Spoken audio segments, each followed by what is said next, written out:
Alright, so update dito sa motor ni boss na iniwan ni boss Jason de la Cruz kahapon. So nagbibideo tayo para ma-update natin yung may-ari para mapanood din niya yung mga ginagawa natin sa makina niya. Nice. Okay, so dito sa kanyang sigunyal, ayan, malakas yung gewang. Kaya pina-align pa natin to. Papakita ko sa inyo yung before and after nung align nitong sigunyal ni boss.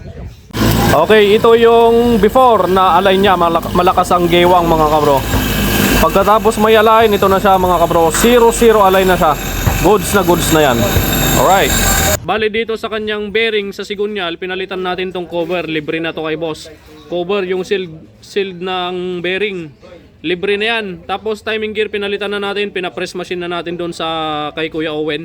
Shoutout Gerson Sunday. Timing gear pag ang ginamit natin. Okay? Yan o. Nakakabit na. Sa loob naman ng makina, spring kick na original, ayan binili natin dahil yung spring kick nito putol. Alright, repair kit sa carburetor dahil may tulo yung carb nya. And then overhauling gasket, push rod, cam follower, tappet screw. Okay, yan na, assemble time na mga kabro. Yung langis dala na ni boss yan. Balbula napalitan na, tapos valve seal pinalitan na rin natin. Okay na, hindi na baliktad yung spring. Kanina baliktad. Okay. Okay na. So walang singaw tuyok-yok ha. Sure ball na to. Simbolin ko na. Mga oil seal, wala na tayong pinalitan sa mga oil seal dahil budget meal lang ang budget ni boss. Okay, clutch damper, clutch lining, din na rin tayo nagpalit. Ayan, update, assemble na tayo. Shoutout kay boss from tulog na. Boss, nakaturo ka na, binubuo na yung motor niya.